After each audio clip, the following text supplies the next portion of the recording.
So just to remind you, what we're going to do here is I'm going to show you the consequences of changing your exposure time and how you have to adjust the GPS calibration for something that hasn't been set up already. And anytime you change the exposure time, it will change these numbers, and you will almost certainly be in a position where you can't take good occultation data. Now, if all you're doing is focusing and setting up the telescope and you need to play around with the exposure time, you don't care about good time. So you don't have to worry about it there. It's just when you're trying to get settled in and take some occultation data that you have to worry about this. Okay, so let me share my screen here. And I'm showing you, let me know if you can see my SharpCap screen. Just thumbs up or say yes or something. Okay, great. All right, so what you're seeing down here, what you're seeing is basically what it's going to look like when you start it up. You've got the GPS status screen. I've been up for a little while, so it's stable. It says locked. I've reset my system clock already, and the system clock is very close to the GPS. And so we're all good. Everything is fine here. So now let me show you. Okay, so if you haven't already seen this, if you get rid of the GPS status and you want to see it again, and under GPS controls, you just click show data and it comes back on. So it's X to get rid of the box, show data to turn it on. And you always want the GPS on. Okay. Now, the other part of this is you'll need awareness of your histogram as you do this, but basically we've got good settings. Now, before I go tell you how to find what the settings are, let me show you how to check if the current settings are what we expect. And what you have here under the GPS controls says GPS calibration LED is currently off. That's the normal condition when you're taking data. What happens when you turn that on is an LED will flash sometime during the exposure or near the exposure. If it flashes when you're collecting photons and saving it to your image, you see the LED. If you don't see it, it usually means that it's outside your exposure window. Now, this pulse from the LED is very short. And I don't think it's even more than 40 microseconds. So the difference between the beginning of the pulse and the end of the pulse really doesn't matter to us because we only care about time good to about a millisecond. So I'm going to turn the LED on, and you'll notice a change in the screen. And it gets a little brighter everywhere. And then you see the histogram stretch looks a little bit more broad. Now, this is not because you're seeing the LED. This is because the camera settings have changed. So let me just show you. Open the camera controls, and you'll see now the gain has been changed automatically to 480. When you turn the LED off, again, it will go back to what you had set before. So you just have to watch after that. When one of the consequences is you don't want to save a profile with the LED on. I think in future versions of SharpCap, it won't let you do it, but the version you have will. So let's turn the LED back on. We're back at 480. Now we don't, for the moment, I don't want to show the camera controls. Now I'm going to increase the start position by 10 units.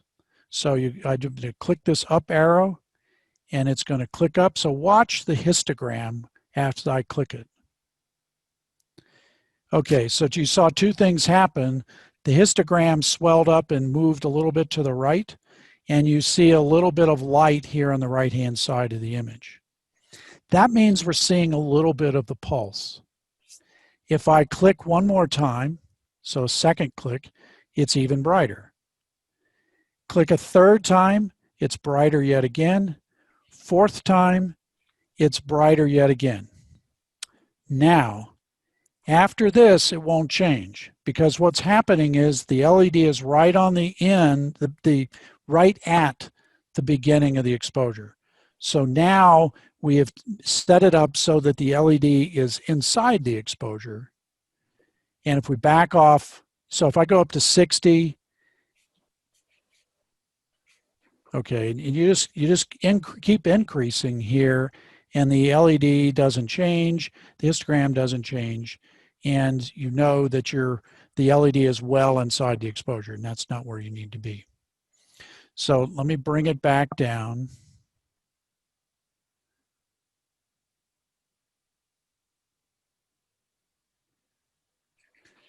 And the LED is now, this is the first setting where the LED is off. And this is where we want to be. So if you want to check the results and see, am I right on it, and you think you've got the right numbers, you click once, you see it get a little brighter, you know you're right on the edge, everything's good. If we go the other way, it just stays black. And so now we're right at the edge. Now, if you want to see what's happening on the other end, when we click, when we're adjusting the start pause, it's actually flashing the LED near the beginning of the exposure. When we change and start adjusting the end, it will flash the LED near the end of the exposure. So if I click here and increase the end pause, now all of a sudden we see the LED. I back off. Okay, so we're seeing the LED here. One step, it gets fainter, fainter, fainter, fainter.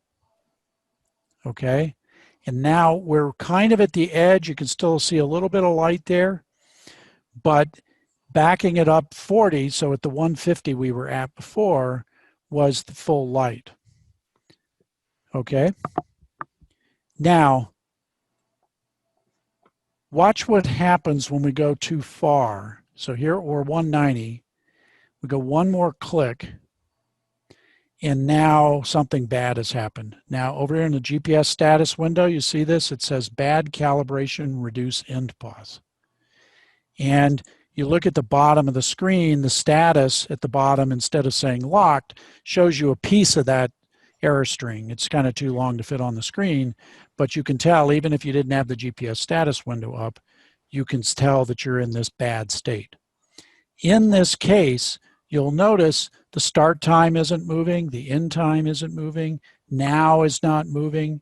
The system clock says it's just, what's happening is it says the time's no good, I'm not going to take the time, it's not going to save it, it's not going to put it in the headers, and you now have lost. It's just like turning your IO to VTI off, which would be a really bad thing to do. So if we back it off 10, all of a sudden now it says locked. So you have 50 units between being in the right place and being in a really bad place.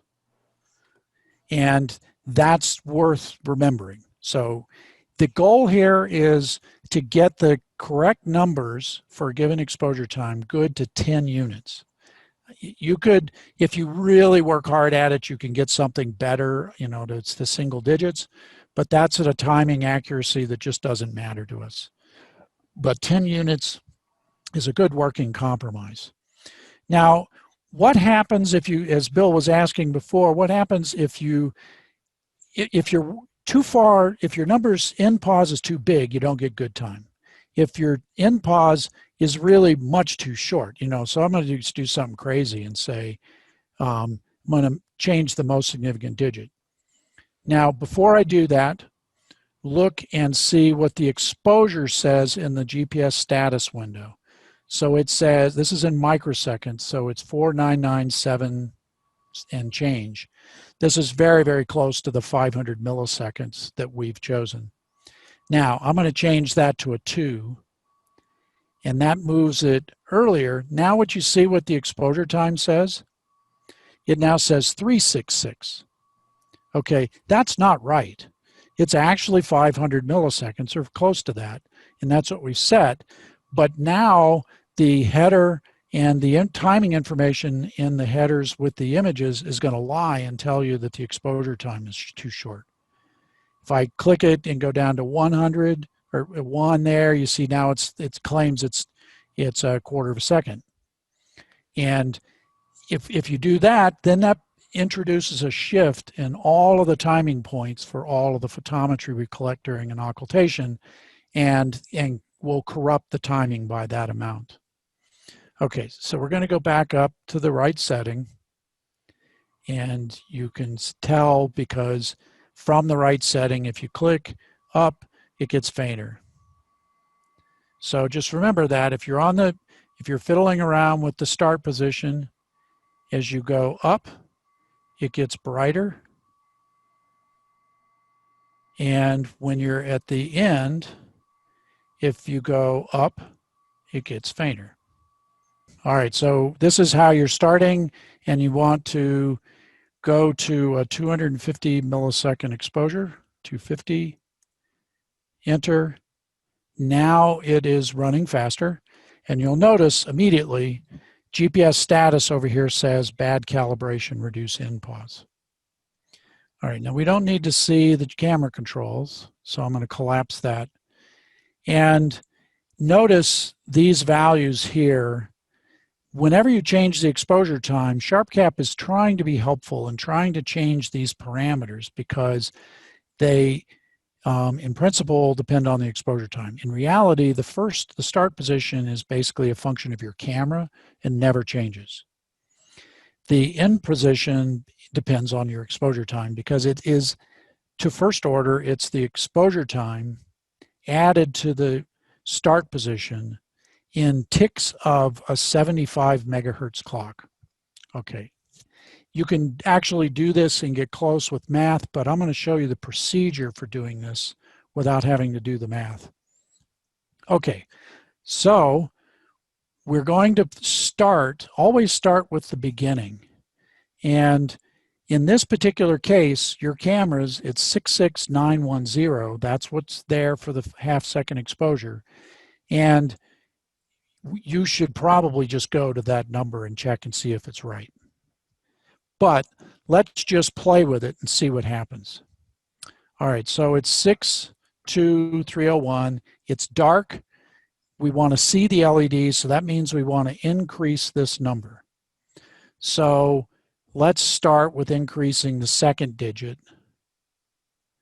And to do that, you have to turn the LED on. And now I'm going to increase the second non-zero digit. So 3, 4, 5, 6, 7. All right, now we're seeing the LED. Go back down, LED goes away. And so I know it's somewhere between 6 and 7, so I'm going to increase the next number, 3, go up, 3, 5, 6, 7, 8, 9, 0. Now we see it. Okay, so it's somewhere between 69 and 70. And remember I'd said that we were going to just do it to the nearest 10, so I'm going to just get rid of that 1 and put it back to 0.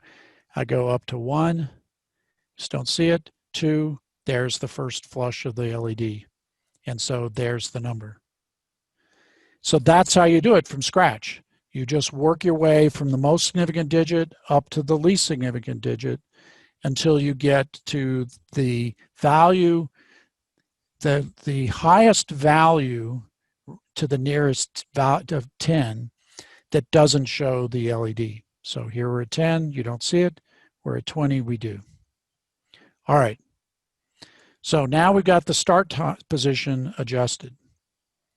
But you notice it says bad calibration, reduce end pause. Well, we know what that means is the number is actually too big, this end pause. So we could go here and let's reduce 8 and make it 7. Go down. All right, now we see the LED and it says locked. Okay. So we are now to the left of where we want to be in time. So we want to make this number go up. So we go to 7, up to 8. We're still locked. We still see it. 9, 80, 1, 2, 3, 4, 5, 6, 7. Okay, and the light disappears and we have the bad end pause. So we back up to 6. And by the way, I don't actually know the answer to this, so I'm figuring it out live with you. So 186 is the first 3 digits. Now we want to increase from 69. Okay, so we go up to 70. 1. And you don't want to do this too fast. You can't go any faster than your exposure time because you need to give it time to do a couple of exposures. 2, 3, 4, 5, 6, 7, 8, 9. Okay, at 9 it goes away. And at 9 you also see still bad calibration reduce end pause. So we back off to 8. And now we're going to increase 6. And you just keep going until it goes bad again. Back off 1, then go up on the next one. And as we go to each lower digit, it's making a finer and finer adjustment on the timing. Okay, so 1 is too high, 0. Now I'm just going to bring it up to its even tens. So we're 50. So I know we're close. We're within 10. We're within 100 units now. So 50, 6, 7, 8. Okay, notice it got fainter. 9 fainter again. 10 fainter again. 11, we're in trouble. So we back off. It gets brighter, brighter, brighter, brighter. No change. So that means the answer is 7. So you go back up to the one that when you go down, it's no change, and when you go up, it reduces. So this is now the correct calibration end pause for 250 milliseconds. So 66910, 1879470. And then we would turn the LED off. And if we needed to, we would save it into a profile. So let me just show you how to do that, because you're going to need to do this, because we haven't yet told you what the exposure time is, but I'm going to tell you what your numbers are, and you'll just have to create a profile, but you now know how to check it. And then if you want to use some other exposure time, you can do this same procedure. You can see that this is not something you want to be fiddling around with when it's 1 minute to go before an occultation. You want to kind of get this all set up. So we don't have the same freedom of the exposure time that we were used to before. So if conditions are changing, you'll have to be a little bit more conservative on making changes. Okay, so let's save a profile.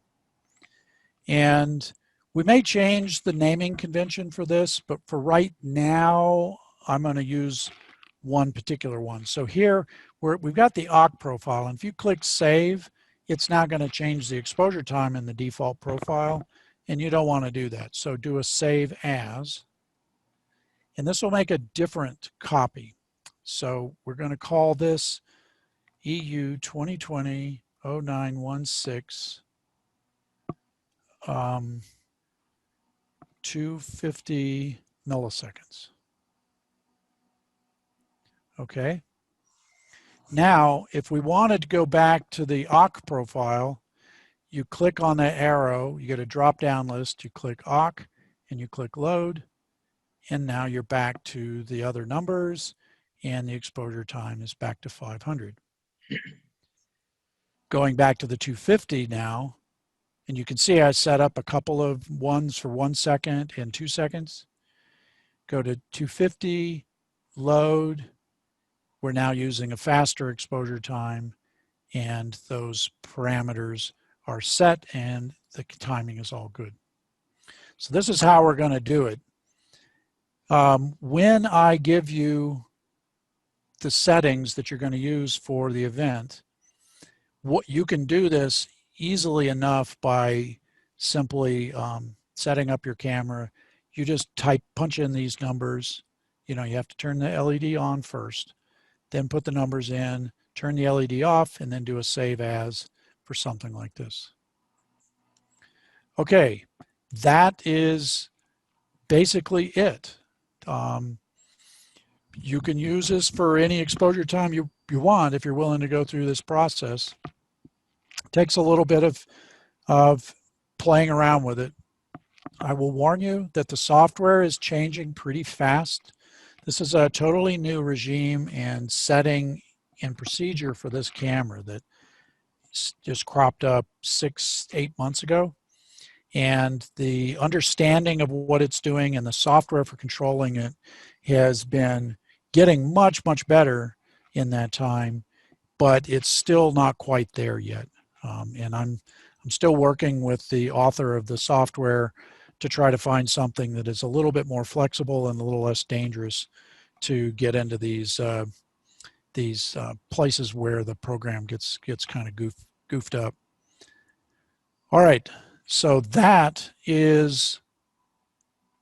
are the instructions. So I'm curious if you've got any questions. I know it's a lot to absorb, not having seen this before, and you may want to go look at this again, and you definitely want to play with it yourself. You can do this during the daytime. You don't have to do it at night. You do have to have the camera turned on, running with the cooler running and the GPS antenna connected, and the GPS has got to be seeing the sky.